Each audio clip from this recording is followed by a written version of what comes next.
It's been 8 incredible calendar flips for Nintendo Switch, with awesome exclusives releasing each and every year.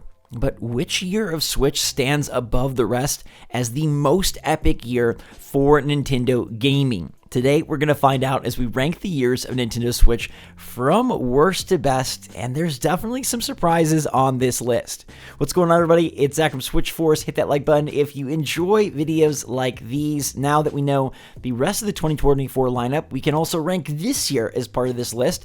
Is it one of the top tier years, or does it slide more into ho-hum territory? I'll say right off the bat that no year of Nintendo Switch is truly terrible, and it's more a case of some years being more amazing than others, but I think there's definitely an order to this, so let's jump straight in. At number 8, the worst year of Nintendo Switch has got to be 2019. 2019, a year where Nintendo seemed to truly take the 3DS lineup and just smash it on Switch. Honestly, with a lot of success, but I do think this was the weakest year we've seen, and I believe Nintendo felt similarly because, no surprise, Nintendo released hardware in 2019 as well. But 2019 saw the release of games like Mario Maker 2, which had some innovative ideas and an awesome online community, but I don't think reached the heights of maybe the other mainline Mario games.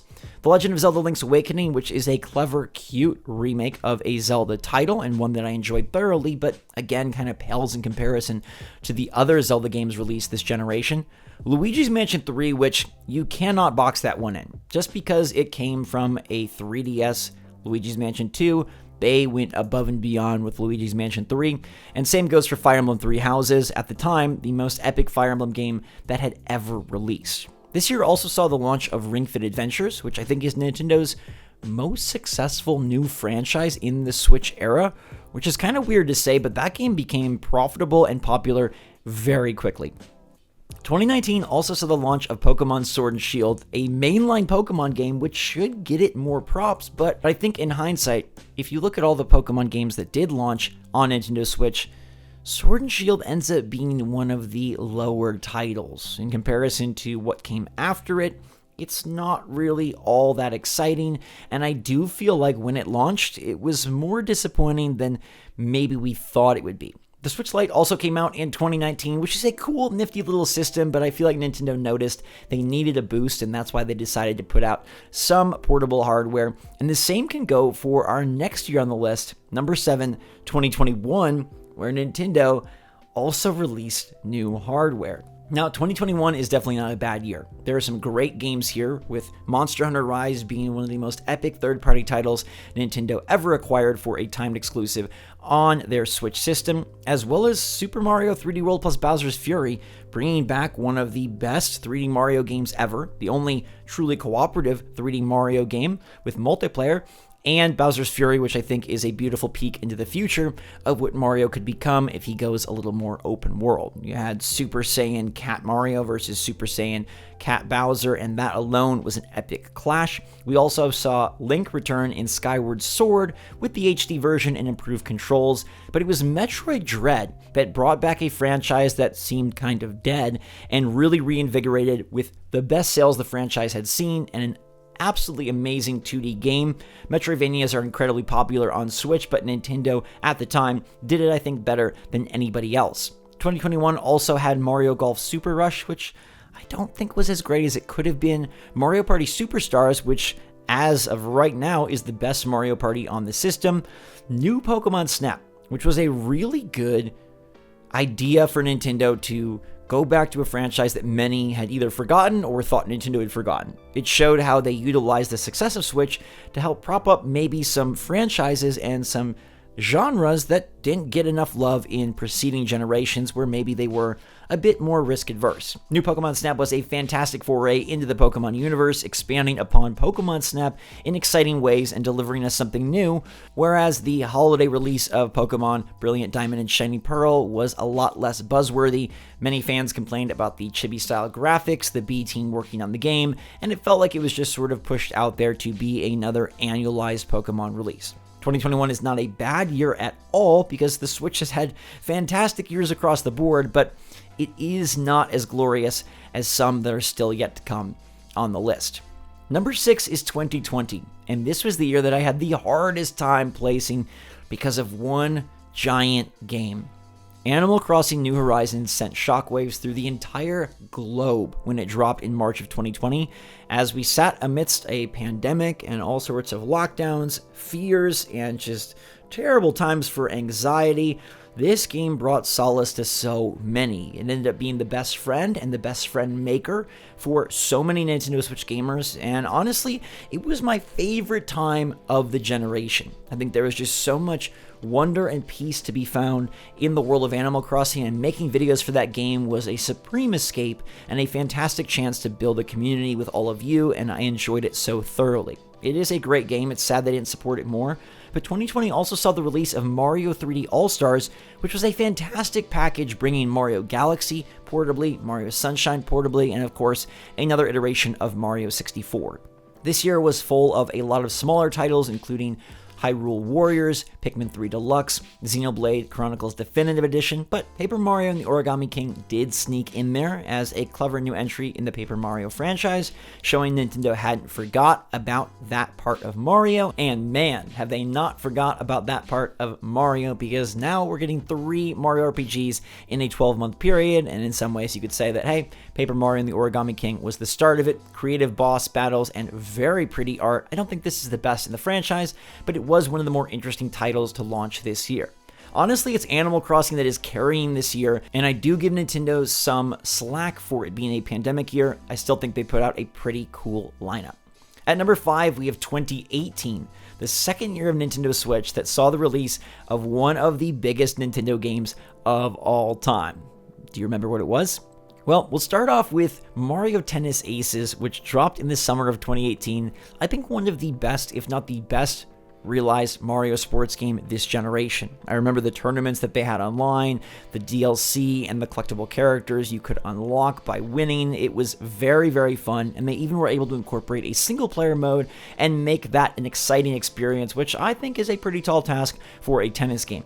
2018 also brought us Bayonetta 2, Nintendo Labo getting weird and wild, mixing cardboard with gaming, and it was fun the first time around, definitely cool for kids, but I do think Labo was kind of like a nifty experiment that didn't actually have any legs. Pokemon Let's Go Pikachu and Eevee also came out in 2018, and I'd say that is one of the more underrated Pokemon games of this generation. I think that people poo-pooed it for being a remake of the originals, but it ended up performing incredibly well sales-wise, and I think revisiting those stories from at least my childhood in a new light with a really cool graphical style and a totally new way of interacting with and capturing Pokemon was pretty nifty. It also seems to be the precursor to the Pokemon Legends Arceus style of gameplay, and for that, I give it a big thumbs up. Frankly, I'm quite surprised we haven't seen a new Pokemon Let's Go celebrating Pokemon like Lugia, How-Ow, Gold, and Silver. But it was Super Smash Bros. Ultimate that defined 2018, and that's why it earns the 5th spot on the list. Yes, it was sort of a slight year in terms of other tentpole titles, but Smash Bros. Doesn't need any peers. It stands alone as a pillar of awesome Nintendo history, present, and future. This is Nintendo at their very best. Sakurai united an incredible team to deliver a game with an incredible team. Characters like King K. Rool and Ridley help fill out the ranks of all of our favorite familiars, and we have an epic game with incredible online, all sorts of single-player content, tons of multiplayer content, plentiful cornucopia of stages, music, and more. This is truly the ultimate game. And it's very hard to see where Nintendo will go from here in terms of a new Smash Bros. Title, but one can hope that they can reset or change it up kind of in a major way and deliver something new. Although I think Nintendo has their work cut out for them, because if Sakurai is no longer on the squad, it's going to feel different. And after Smash Bros. Ultimate was such a resounding success in terms of its marketing, its amiibo launches, its release, its DLC, how do you compete with that? How do you top that? And maybe the only way you can is by not trying to. Nonetheless, Smash Bros. Ultimate will go down as one of the most amazing and impressive Nintendo titles ever released, and it made 2018 a wonderful year to be a Switch player. At number 4, midway through the list, we've got this year, 2024. I think 2024 is pretty darn good, and maybe ranking it ahead of the Smash Bros. Ultimate year is a bit ballsy, but listen to what we've got here. Princess Peach Showtime was a pretty cool, quirky, interesting way to give Princess Peach her own main game, and we're doing the same with Legend of Zelda Echoes of Wisdom, placing Zelda at the forefront for the first time ever. That one looks to build off Link's Awakening's art style and the 2D genre while incorporating many of Tears of the Kingdom's creative ways of solving puzzles and accomplishing tasks in the world. I think people are still sleeping on Zelda Echoes of Wisdom. Even though it is a 2D title, I think this can be just as impressive as anything 3D releasing this year, and I think it will go down as one of Nintendo's more risky creative takes and something that ends up paying off in a really big way. Plus, knowing Zelda and Link are both playable is absolutely exciting, and I never would have thought that would have happened a few years back. Now we have a game where you can be both of the hero and the heroine at the same time, and that is just super cool. We also have Paper Mario: The Thousand Year Door, which is one of Nintendo's greatest games ever, coming back in a beautifully remade fashion on Nintendo Switch for you to play portably on your TV or just introduce it to somebody new. A great game and sort of the culmination of Nintendo bringing back Paper Mario and the Origami King, Super Mario RPG from the SNES to the Nintendo Switch, and then the big kahuna, the one everyone wanted, the one that cost hundreds of dollars on the GameCube.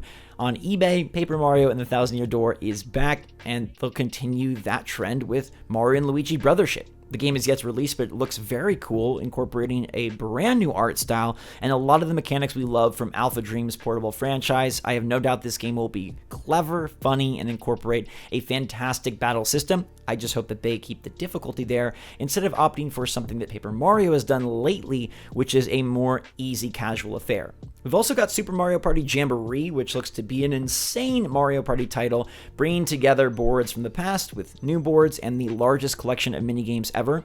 I think Super Mario Party had some really cool ideas with the individual dice blocks per character, and it seems like Jamboree is going to be the harmonization of the old style of Mario Party with the new style. In that way, they're bringing the best of both worlds together, like the best of Super Mario Party and the best of Mario Party Superstars, into what I think will be one of the most enjoyed games this holiday season. There's also smaller titles this year that dropped in the form of games like Mario vs. Donkey Kong and Luigi's Mansion 2, Nintendo World Championships, and the upcoming MEO Famicom Detective Club, but I do think that the trio of titles releasing this holiday season is very strong, representing some really cool franchises and doing things in a way that maybe we thought Nintendo would slow down on, but instead they seem to be just speeding up and racing towards the finish line. At number 3, we have 2022, which was a fantastic year with a whole big double dose of Pokemon, as well as the introduction of the Mario Kart 8 Course Booster Pass. Now, this is a really, really innovative idea for Nintendo, where they took the double dipping on Mario Kart 8 and made it new again, bringing us a full 48 courses over the course of about a year and a half. Mario Kart 8's Booster Course Pack was a fantastic way to basically bring in a new Mario Kart without bringing in a new Mario Kart. And it sets the stage for the next Mario Kart to be an even bigger affair. Basically, I'm expecting Mario Kart 9 to be the Smash Ultimate of Mario Karts, but this Booster Course Pass incorporated a lot of courses from Mario Kart Tour alongside earlier entries in the franchise and fan favorites for a fantastic value, especially if you subscribe to the Nintendo Switch Expansion Pack online tier. 2022 also got us Splatoon 3, which is a fantastic entry, and now has culminated in a very well-rounded package that incorporates the Side Order DLC, bringing roguelite-style gameplay to Splatoon, which I think is fantastic. They doubled down on the multiplayer and the co-op side of things while trying to expand the single player, and while they didn't fully realize like an open-world Splatoon, like maybe the first teaser kind of hinted at, they did go a ways in terms of improving what was already a very strong game. Mario plus Rabbids 2 Sparks of Hope dropped in 2022, and I think that is a very underrated Mario title. I think the gameplay is significantly improved over Mario plus Rabbids 1, and adding Bowser to the squad was superb. This also saw the launch of Kirby and the Forgotten Land, which is an evolutionary step in the Kirby franchise, bringing it 3D for the first time, and with resounding success. I love that game, and while it's a bit simple and puffy on the surface, there are really some areas that you can dig into and find some harder challenges, especially the post-game content. This year also saw Xenoblade Chronicles 3 drop, Mario Strikers drop, and even though that game had a lackluster amount of content, like they brought back Mario Strikers in the 2022 era, which was absolutely incredible. But I think this year will most be remembered for Pokemon Legends Arceus and Pokemon Scarlet and Violet. For me, it is the latter, bringing open world action to Pokemon and expanding the world in the biggest, baddest way yet, with bad performance but big open world. I know some were completely stymied by the performance issues and felt like this game was rushed, not well done, and a big disappointment, but I do think that many enjoyed the heck out of this game, and I think Area Zero is one of the coolest moments of any Nintendo Switch title yet released. A fantastic foray into something that just seemed bigger and more dreamy, more imaginative, and a set piece that Pokemon hadn't quite seen or realized before. I love the open world nature, the new Pokemon, and the ability to approach the gyms in any order. I think Pokemon Scarlet and Violet is the best Pokemon game released this generation and a fantastic launching point for the Pokemon Company to build on for the next generation. But Pokemon Legends Arceus is no slouch, and it might be the different styles of gameplay that help these two coexist so peacefully. Legends Arceus is a more active type title where you don't have as much open exploration, but you are able to throw the freaking Pokeball, something we've been wanting to do for eons. It also incorporated a new era of Pokemon, which was quite exciting, and allowed you to ride on many different beasts as you move around the area, trying to complete your Pokedex in style. 2022 is a phenomenal year, and frankly, I had a really hard time organizing the top 3 on my list, but let's move to number 2, which is 2023. Man, oh man, was this a stellar year. Tears of the Kingdom obviously is at the top of the heap, but we've got a lot to talk about here. Metroid Prime Remastered was a phenomenal shadow drop, probably one of the best shadow drops to ever exist, considering that it's a full-on game, remade, and might have some of the best graphics the system has ever seen. I think it showed like, wow, Metroid Prime still works in the modern era, and we cannot freaking wait for Metroid Prime 4, which is a 2025 title, so it doesn't factor into this list. But Prime Remastered was excellent, so was Pikmin 4. After all those years, Miyamoto finally got his gardening shoes on once again and brought us a really big Pikmin 4 with what I'd say is a more lackluster multiplayer. I kind of miss the chaos of Pikmin 3's multiplayer, but I do think Pikmin 4 has a lot going for it and is a lovely game. Mario RPG brings back the nostalgia from the Super Nintendo in ways that maybe no one ever expected. Advance Wars finally released, bringing that franchise to the forefront, even though I don't think it sold all that well, and we have yet to see any movement on some sort of sequel. Mario Brothers Wonder was a amazing surprise. Nobody expected it. Everyone said after Tears of the Kingdom, Nintendo was done for the year, coasting to the finish line, but then they drop the most explorative and exciting news.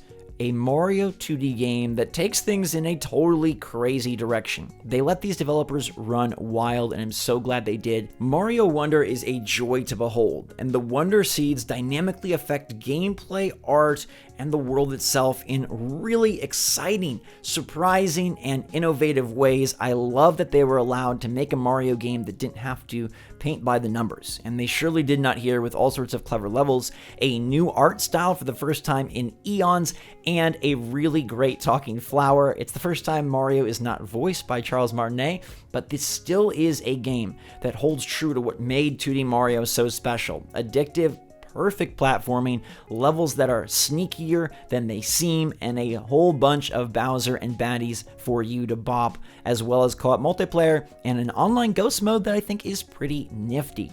We also have Tears of the Kingdom, Legend of Zelda going forward with its most anticipated sequel of all time, and what can we say about this game? So creative, so unique, and something that I feel only Nintendo could achieve. Their very player-driven crafting system that allows you to approach the world and its puzzles in any way you see fit. We saw absolutely incredible designs come out of this creativity, and it's just a fantastic game, a big game, 3 levels deep with the sky, the ground, and the subterranean below. It's a really big, beautiful Zelda story with a great plot and a lot of very memorable moments and characters. Can't say enough good things about Tears of the Kingdom, and it was really hard to rank this year alongside our number 1 Nintendo Switch year, which, yes, you guessed it, is 2017.